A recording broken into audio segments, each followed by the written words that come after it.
Hello दोस्तों, नमस्कार। स्वागत है एक बार फिर से आप सभी का अपने प्रिय चैनल पर। दोस्तों आपको बता दें जो अभी की सबसे बड़ी खबर आ रही है, जहां पाकिस्तान की फिर हुई घोर बेइज्जती। अमेरिका में लगे चोर चोर के नारे बताएंगे दोस्तों किसको लेकर ये नारे लगाए गए हैं, और साथ ही साथ आपको बताएंगे जहां पर भारत चीन झड़प को लेकर बैठक पर बैठक, लेकिन नहीं खत्म हो रहा लद्दाख का गतिरोध। बताएंगे क्या है सबसे बड़ी खबर दोस्तों, और साथ ही साथ आपको बताएंगे जहां पर पुतिन ने नाटो सीमा पर तैनात किए 11 न्यूक्लियर बॉम्बर। क्या सच में परमाणु हमला करेगा रशिया? जानेंगे इस रिपोर्ट में। और साथ ही साथ केंद्रीय मंत्री का बहुत बड़ा दावा दोस्तों, प्रधानमंत्री नरेंद्र मोदी जी के बराबर आने का कभी सपना साकार नहीं होगा राहुल गांधी का। बताएंगे दोस्तों आखिर इन्होंने ये बयान क्यों दिया है दोस्तों, तो हर तरह की जानकारी आपको भी बताने वाले हैं, तो आराम से बने रहेगा वीडियो के अंत तक। और अभी खबरों में आगे बढ़ने से पहले हमेशा की तरह मानते हैं कि अपना भारत मोदी जी के नेतृत्व में आगे बढ़ रहा है दोस्तों, और मोदी है तो मुमकिन है तो इस वीडियो को भी कर दीजिए लाइक, चैनल को कर दीजिए सब्सक्राइब, बेल आइकन दबाइए, साथ ही कमेंट बॉक्स में लिख दीजिएगा जय हिंद। जी हाँ दोस्तों, तो चलते हैं पहली और सबसे बड़ी खबर की तरफ, जहां पर पाकिस्तान की फिर हुई बेइज्जती। अमेरिका में वित्त मंत्री के सामने लगे चोर चोर के नारे। जी हाँ, पाकिस्तान में भले ही सत्ता बदल गई हो, लेकिन वैश्विक पटल पर उसका किरदार वैसा ही है दोस्तों। पहले भी पाकिस्तान को कई बार सार्वजनिक मंचों पर विरोध का सामना करना पड़ा है, ये सिलसिला बदस्तूर जारी है। खबर यह है कि अब अमेरिका में पाकिस्तान के वित्त मंत्री को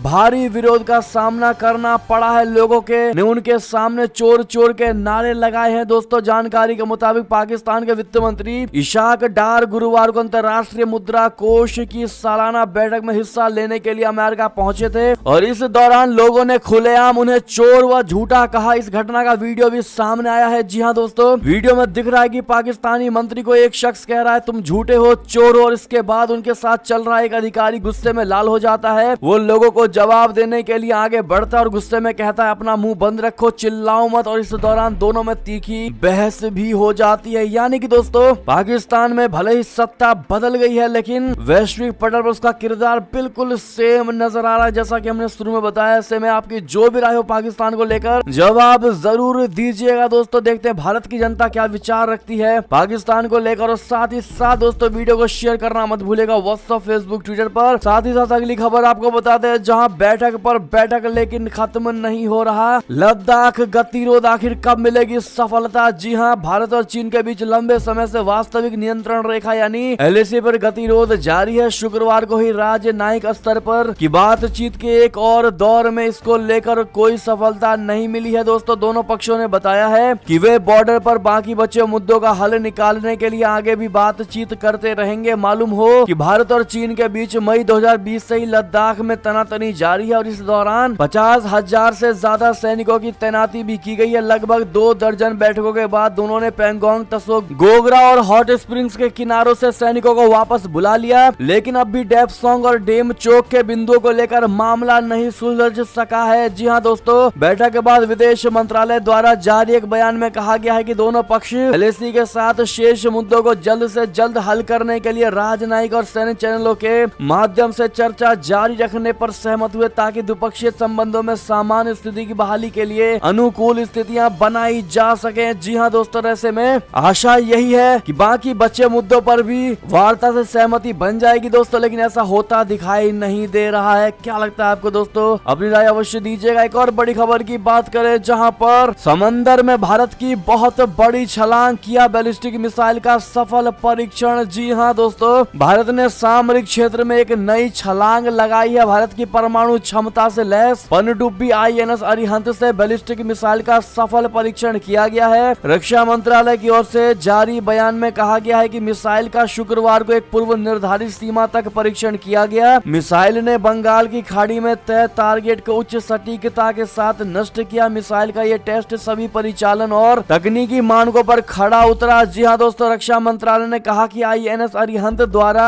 SLBM बुलेट पनडुब्बी से बैलिस्टिक मिसाइल का प्रक्षेपण का सफल उपयोगकर्ता प्रशिक्षण लॉन्च दल क्षमता को साबित करने और SBN कार्यक्रम के अनुरूप महत्वपूर्ण है। यह परीक्षण भारत की विश्वसनीय न्यूनतम प्रतिरोधक क्षमता की नीति को ध्यान में रखते हुए किया गया है। यह सफल टेस्ट भारत की नो फर्स्ट यूज प्रतिबद्धता को रेखांकित करती है। जी हाँ दोस्तों, एक और खबर की बात करें, लेकिन उससे पहले इस सफल परीक्षण के लिए दोस्तों आप लोग अपने रक्षा मंत्रालय मंत्रालय और DRDO को कांग्रेचुलेशन कहना मत भूलिएगा। साथ ही बड़ी खबर बता दें, पुतिन ने नाटो सीमा पर तैनात किए 11 न्यूक्लियर बॉम्बर। क्या सच में परमाणु हमला करेगा रशिया? बता दें, व्लादिमीर पुतिन ने नाटो के साथ सीमा से कुछ ही मील की दूरी पर परमाणु हथियार ले जाने में सक्षम 11 बम वर्षक विमान तैनात किए हैं। अमेरिकी सैटेलाइट ऑपरेटर प्लैनेट लैब्स के ने नॉर्वे के साथ सीमा से 20 मील से भी कम की दूरी पर रूसी TU-160 और TU-95 स्ट्रेटेजिक बॉम्बर्स की मौजूदगी का पता लगाया है। रिपोर्ट में बताया गया है कि 7 अक्टूबर को ली गई एक सैटेलाइट तस्वीर में कोलस्क की प्रायद्वीप पर रूसी एयरबेस आलोनिया पर 7 TU-160 रणनीतिक बम वर्षक और 4 TU-95 विमान दिखाई दे रहे हैं। और इसके 2 दिन बाद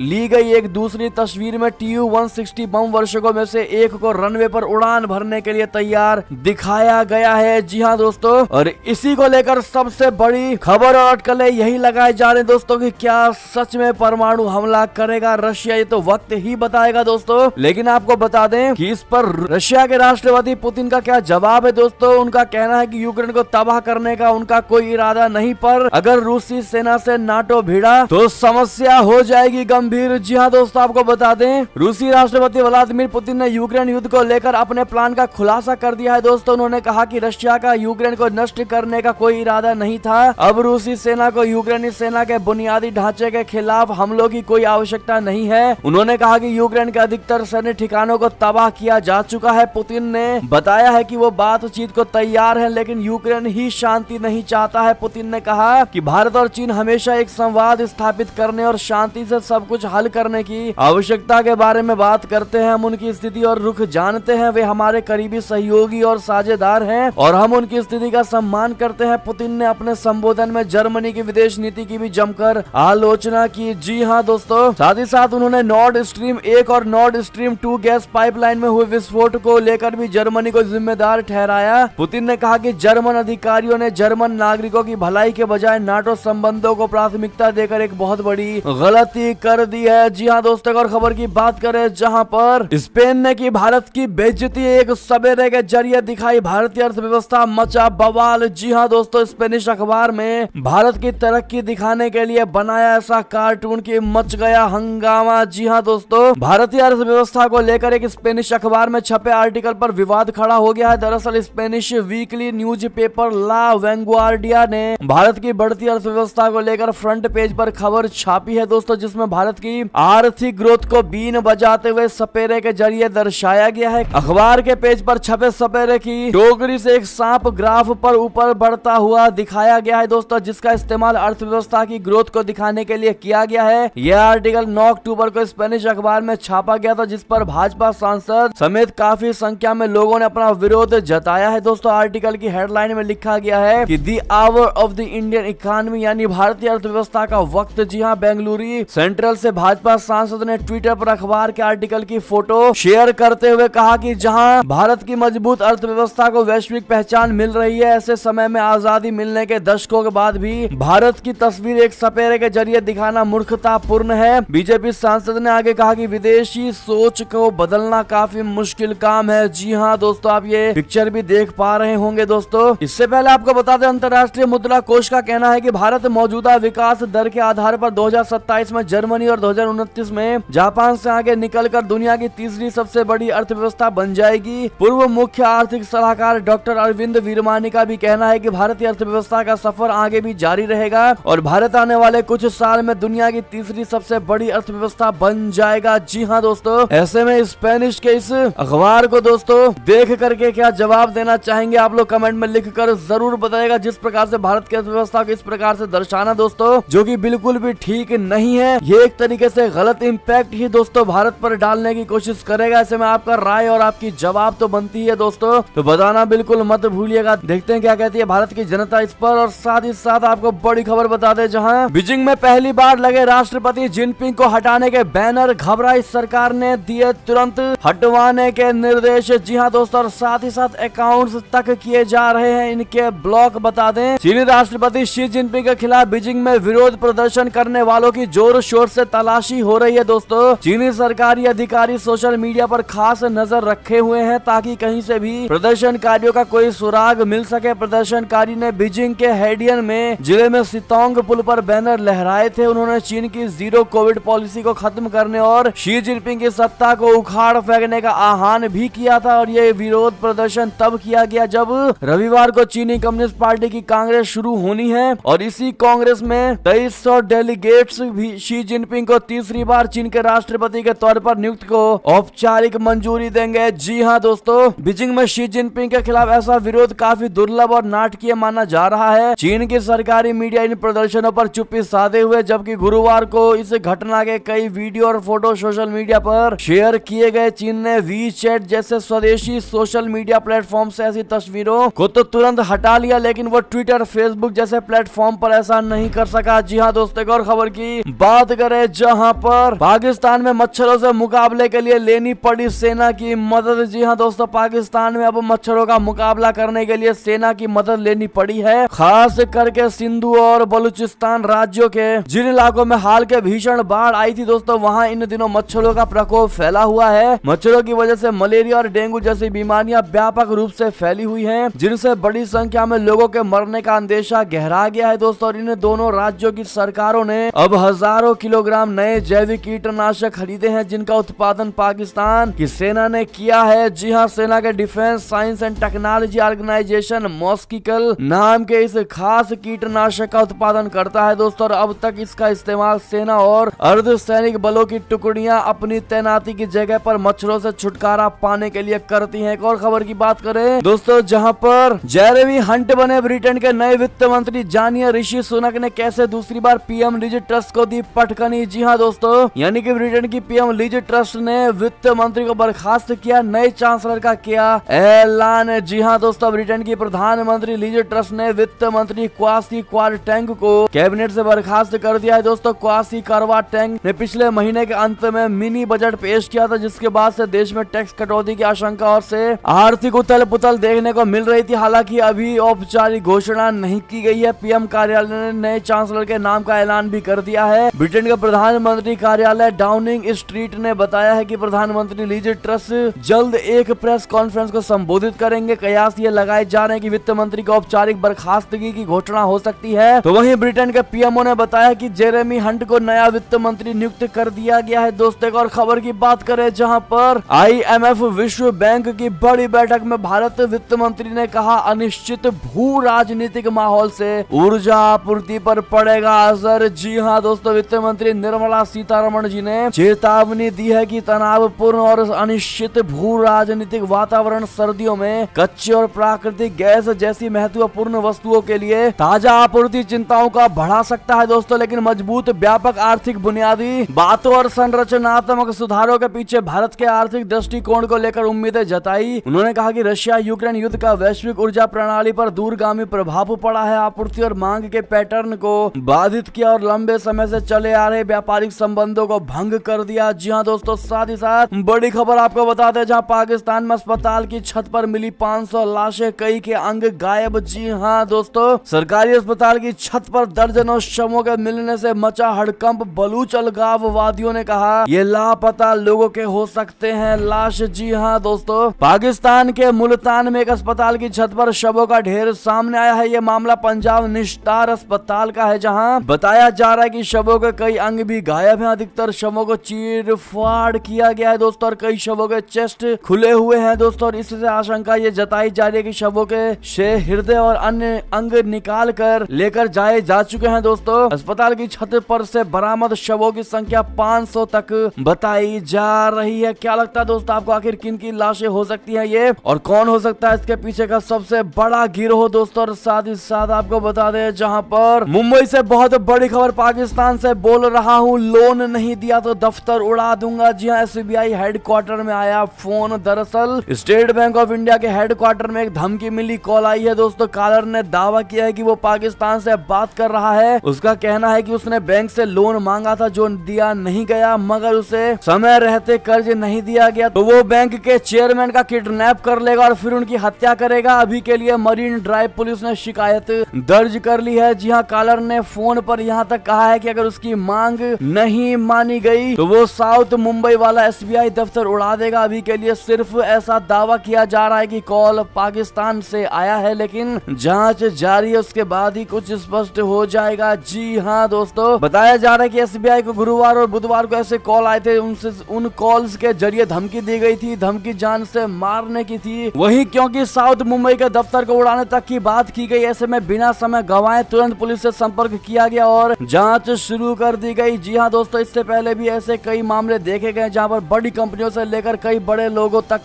को इस प्रकार की धमकियां मिली है। एक और खबर की बात करें दोस्तों, जहां पर क्या भारत आएगा अपना कोहिनूर, आखिर विदेश मंत्रालय ने क्या दिया जवाब, बता दें। अब भारत ने शुक्रवार को संकेत दिए हैं कि ये दुनिया की सबसे बड़ी हीरो में शुमार कोहिनूर को ब्रिटेन से वापस लाने के रास्ते तलाशता रहेगा। ब्रिटेन की सबसे लंबे समय तक राज करने वाली महारानी एलिजाबेथ द्वितीय के निधन के बाद भारत में कोहिनूर को वापस लाने की मांग फिर से तेज हो गई है। इस मांग के बारे में पूछे जाने पर विदेश मंत्रालय के एक प्रवक्ता अरिंदम बागची ने कुछ साल पहले संसद में इस मुद्दे पर सरकार की प्रतिक्रिया का उल्लेख किया। उन्होंने कहा कि मैं समझता हूं कि भारत सरकार ने कुछ साल पहले संसद में इसका जवाब दिया था। हमने कहा है कि हम समय समय पर ब्रिटेन सरकार से बात करते रहेंगे और हम मामले का संतोषजनक समाधान निकालने के तरीकों और साधनों का पता लगाना जारी रखेंगे। जी हाँ दोस्तों, और खबर की बात करें जहां पर ईरान में हिजाब के खिलाफ महिलाएं आर पार की लड़ाई के मूड में। जी हाँ दोस्तों, अमेरिका का भी मिल रहा साथ। बता दें, ईरान में हिजाब को लेकर चल रहा विवाद थमने का नाम नहीं ले रहा है दोस्तों। पिछले महीने सितंबर में 22 वर्षीय महरसा अभिनेत्री की मौत के बाद ड्रैगन से लगातार विरोध प्रदर्शन कर रहा है। तेहरान से सोशल मीडिया पर वायरल हो रहे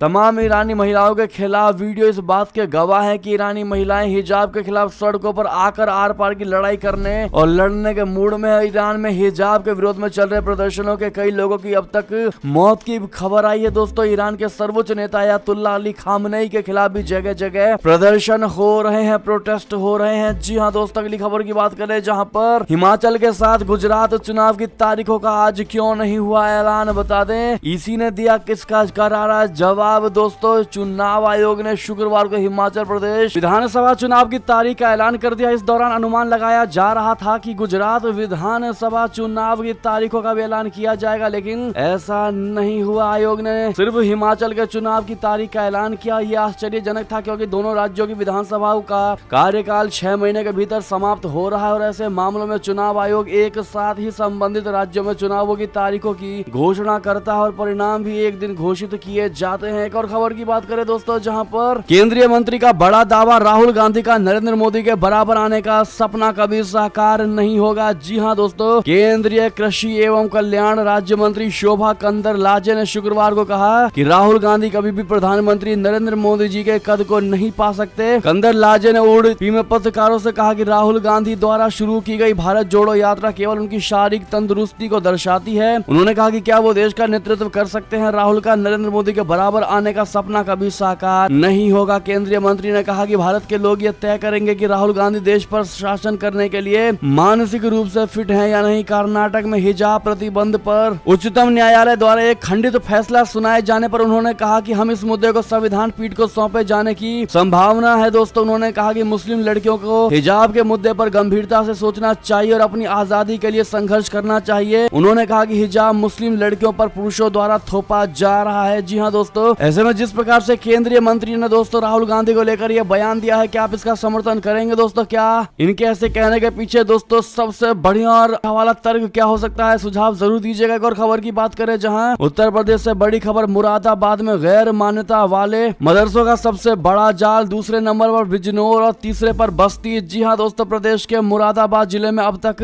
सबसे ज्यादा गैर मान्यता प्राप्त मदरसे मिले हैं। इसके लिए चल रहे सर्वे को और तेज करने को कहा गया है। इस सूची में दूसरे नंबर पर बिजनौर और तीसरे नंबर पर बस्ती जिला है दोस्तों। पूरे प्रदेश में कुल 6502 मदरसे गैर मान्यता प्राप्त मिले हैं, जिनमें 5200 में सर्वे भी पूरा कर लिया गया है। टॉप 10 जिलों में 5 पूर्वी और 5 पश्चिमी उत्तर प्रदेश के जिले हैं। जी हाँ दोस्तों, उत्तर प्रदेश में गैर मान्यता प्राप्त मदरसों को लेकर सर्वे चल रही है दोस्तों। ये सर्वे 10 सितंबर से शुरू किया गया था और 15 अक्टूबर तक जिलों में टीमें द्वारा सर्वे पूरा करने और 25 अक्टूबर तक डीएम की टिप्पणियों के साथ रिपोर्ट शासन को भेजने को कहा गया था। अब इस सर्वे की तारीख को बढ़ा दी गई है दोस्तों और कहा गया है कि अब टीमें 20 अक्टूबर तक सर्वे करके अपनी रिपोर्ट पर अपर जिलाधिकारी यानी प्रशासन के माध्यम से 31 अक्टूबर 2022 तक जिलाधिकारियों को भेजेंगे। जी हाँ दोस्तों, अगली खबर की बात करें जहां पर नीतीश ने फिर दोहराया, जब तक जीवित हूं भाजपा के साथ गठबंधन नहीं करूंगा। जी जी हाँ दोस्तों, बिहार के मुख्यमंत्री नीतीश कुमार ने शनिवार को एक बार फिर केंद्र की भाजपा सरकार को घेरने की कोशिश की है। नीतीश कुमार ने केंद्र सरकार पर आरजेडी अध्यक्ष लालू प्रसाद जैसे राजनीतिक विरोधियों को निशाना बनाने के लिए जांच एजेंसियों का इस्तेमाल करने का आरोप भी लगाया। उन्होंने शुक्रवार को दावा किया है कि जब तक वो जीवित रहेंगे तब तक वो भाजपा के साथ गठबंधन नहीं करेंगे। समस्तीपुर में एक सरकारी इंजीनियरिंग कॉलेज का उद्घाटन करने पहुंचे नीतीश कुमार ने वर्तमान भाजपा नेतृत्व पर अहंकार का भी आरोप लगाया और अटल बिहारी वाजपेयी, लाल कृष्ण आडवाणी जी और मुरली मनोहर जोशी के युग को याद किया। जी हाँ दोस्तों, उन्होंने कहा कि उन्होंने लालू जी के खिलाफ मामला दर्ज कराया जिसके कारण मैंने उनसे अपने संबंध तोड़ लिए, इसमें कुछ भी नहीं निकला और अब जब हम फिर साथ हैं तो वे नए मामले दर्ज कर रहे हैं। आप इन लोगों के काम करने की शैली का इसी अंदाजा को लगा सकते हैं। जी हाँ दोस्तों, ऐसे में केंद्र सरकार को नीतीश कुमार ने घेरने की कोशिश की है दोस्तों, जिनका खुद दोहरा रवैया रहा है। दोस्तों, इस पर आपकी जो भी निजी राय हो बताइएगा जरूर। एक और खबर की बात करें जहां पर दिवाली से पहले केदारनाथ और बद्रीनाथ धाम जाएंगे प्रधानमंत्री नरेंद्र मोदी जी, करेंगे दर्शन पूजन। जी हाँ दोस्तों, प्रधानमंत्री नरेंद्र मोदी जी दिवाली से पहले 21 अक्टूबर को बद्रीनाथ एवं केदारनाथ के दर्शन के लिए आने की संभावना के मद्देनजर जिला प्रशासन ने तैयारियां शुरू कर दी हैं। अधिकारी हिमालय मंदिरों में प्रधानमंत्री की प्रस्तावित छात्रा पर हालांकि चुप्पी साधे हुए हैं, लेकिन सूत्रों ने बताया है कि मोदी जी मंदिर में प्रार्थना करेंगे और वहां जारी पुनर्निर्माण परियोजनाओं की समीक्षा भी करेंगे। जी हाँ दोस्तों, सूत्रों ने बताया कि प्रधानमंत्री पहले केदारनाथ में पूजा करेंगे और वहां जारी कार्यों की समीक्षा करेंगे। उन्होंने बताया कि इसके बाद वो बद्रीनाथ मंदिर के दर्शन करेंगे और बद्रीनाथ मास्टर प्लान के तहत चलाई जा रही परियोजनाओं की समीक्षा करेंगे। सूत्रों ने बताया कि मोदी जी सीमांत गांव माणा का भी संभवतः दौरा करेंगे। एक और खबर की बात करें जहां उत्तर प्रदेश बिहार वालों के लिए मॉनसून पर बहुत बड़ा अपडेट आईएमडी ने जारी किया अलर्ट। बता दें, वापसी में भी कई जगहों पर कहर बनकर बरसे मॉनसून को लेकर आईएमडी ने बड़ा अपडेट जारी किया है। इसके मुताबिक अब विभिन्न राज्यों को मॉनसून से राहत मिलने वाली है। मौसम विभाग के मुताबिक वापसी करते हुए मॉनसून अब उत्तराखंड, उत्तर प्रदेश और गुजरात के बाकी हिस्सों में आगे बढ़ चुका है। तो वहीं मध्य प्रदेश, बिहार, झारखंड, छत्तीसगढ़ और महाराष्ट्र के कुछ हिस्सों में ही मॉनसून का असर रह गया है। दोस्तों,